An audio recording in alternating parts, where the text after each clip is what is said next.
নমস্কার, আমি সুস্মিতা। আপনারা দেখছেন সুস্মিতা সিম্পল কুকিং চ্যানেল।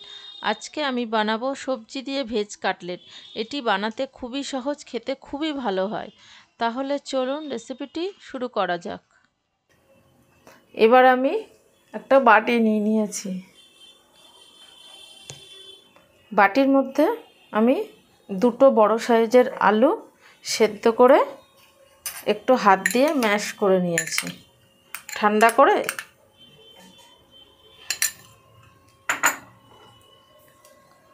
এর মধ্যে কিছু সবজি দেব। প্রথমে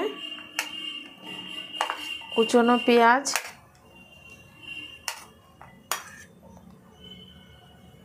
কুচনো ছোট ছোট করে ক্যাপসিকাম, গ্রেট করে নিয়েছে ঝাঁঝরির সাহায্যে গাজর,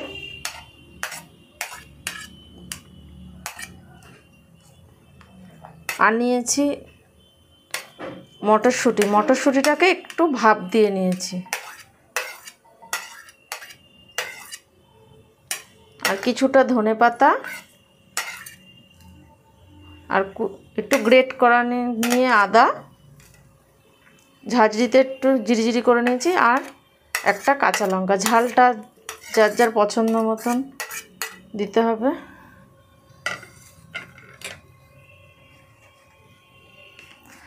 এবার এতে কিছু গুঁড়ো মশলা দেব।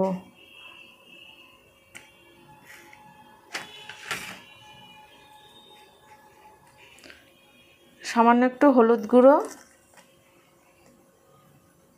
হাফ চামচ মতন জিরের গুঁড়ো, আর একটু লাল লঙ্কার গুঁড়ো,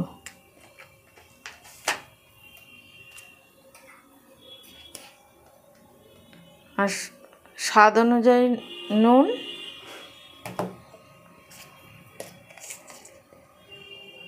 আর একটু বিট লবণ।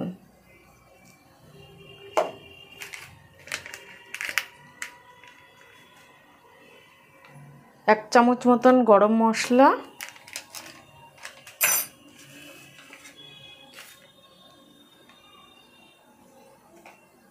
একটু লেবুর রস।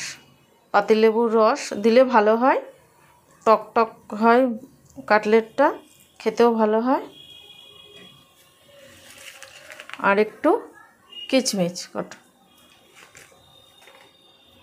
দিয়ে এটাকে ভালোভাবে মেখে নেব। হাত দিয়ে মাখলে আলুটা ভালোভাবে মাখা যাবে। আমি ভালো করে এটাকে আস্তে আস্তে মেখে নেব। পুরটা আমার রেডি। এটা যদি মনে হয় একটু নরম, তাহলে এর মধ্যে এক চামচ বিস্কুট গুঁড়ো বা কর্নফ্লাওয়ার দিয়ে মেখে নিতে পারেন, কোনো সমস্যা হবে না। কিন্তু আমার পুরোটাই শক্ত হয়ে, আলুটাকে আমি সিদ্ধ করে একটু ফ্রিজে রেখে দিয়েছিলাম, তারপরে ম্যাশ করেছি। ঠান্ডা হলে ভালোভাবে করলে তাহলে আর জল সোপ করবে না। এবার আমি কাটলেটটা বানাবো বলে তার জন্য একটা ব্যাটার তৈরি করতে হবে। এর জন্য একটা বাটি নিয়ে নিয়েছি। বাটির মধ্যে 3 চামচ আমি ময়দা নিয়ে নিয়েছি। সামান্য একটু বিট লবণ দিয়েছি। এবার ব্যাটারটা অল্প অল্প জল দিয়ে আমি এটাকে মেখে নেব। খুব পাতলাও হবে না, আবার খুব ঘনও হবে না। আস্তে আস্তে জলটা দেব, ফট করে দিয়ে দিলে আবার পাতলা হয়ে যেতে পারে। আর জল দেব না, এই রকম রাখবো ব্যাটারটা। দেখুন, এবার আমি এটাকে কাটলেটে শেপ দেব। তার জন্য এক বাটি মতন বিস্কুটের গুঁড়ো নিয়ে নিয়েছি।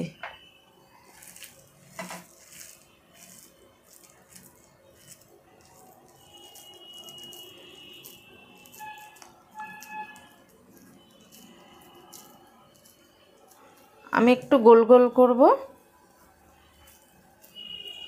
তাই প্রথমে এই আলুর পুরটাকে আমি ব্যাটারে দিয়ে দেব। তারপরে ভালো করে বিস্কুটের গুঁড়োর মধ্যে আমি কোট করে নেব। একটু চেপে চেপে কোট করব। এগুলো যে কোনো শেপ দেওয়া যায়, কোনো সমস্যা নেই।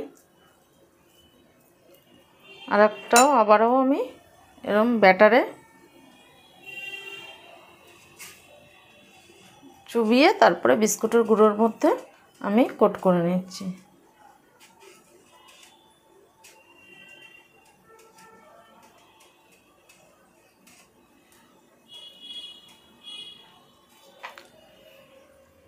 আমি দেখুন এরকম শেপে সব কটা কাটলেট আমি এরকম তৈরি করে নিয়েছি। এবার এগুলোকে ভাজবো। ভাজার জন্য আমি একটা কড়াই নিয়ে নিয়েছি, কড়াইয়ের মধ্যে পরিমাণ মতন সাদা তেল দিয়ে দিয়েছি। এটাকে এবার ভালোভাবে গরম করে নেব। তেলটা আমার গরম হয়ে গেছে, এবার আমি কাটলেটগুলোকে এক এক করে দিয়ে দেবো।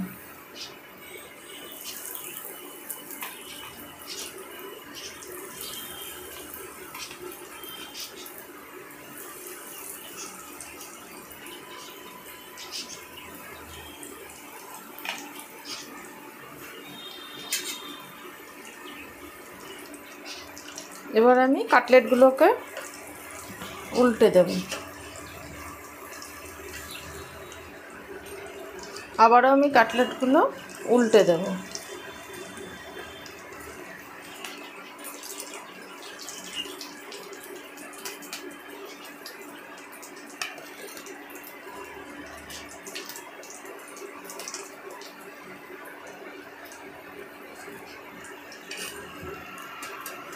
কাটলেটগুলো আমার ভাজা হয়ে গেছে, দেখুন দেখতে কতটা সুন্দর হয়েছে, খেতেও খুব ভালো হয়। আমার সবগুলো কাটলেট ভাজা হয়ে গেছে, এবার আমি এগুলোকে পরিবেশন করে দেখাচ্ছি কেমন হয়েছে। এই ছিল আজকের রেসিপি। ভালো লাগলে অবশ্যই সাবস্ক্রাইব করার অনুরোধ রইল। পাশে থাকা বেল নোটিফিকেশানটা অন করে দেবেন। আমি কোনো নতুন ভিডিও আপলোড করলে সবার প্রথমে আপনাদের কাছে পৌঁছে যাবে। আবারও দেখা হচ্ছে নতুন কোনো ভিডিও নিয়ে। ধন্যবাদ।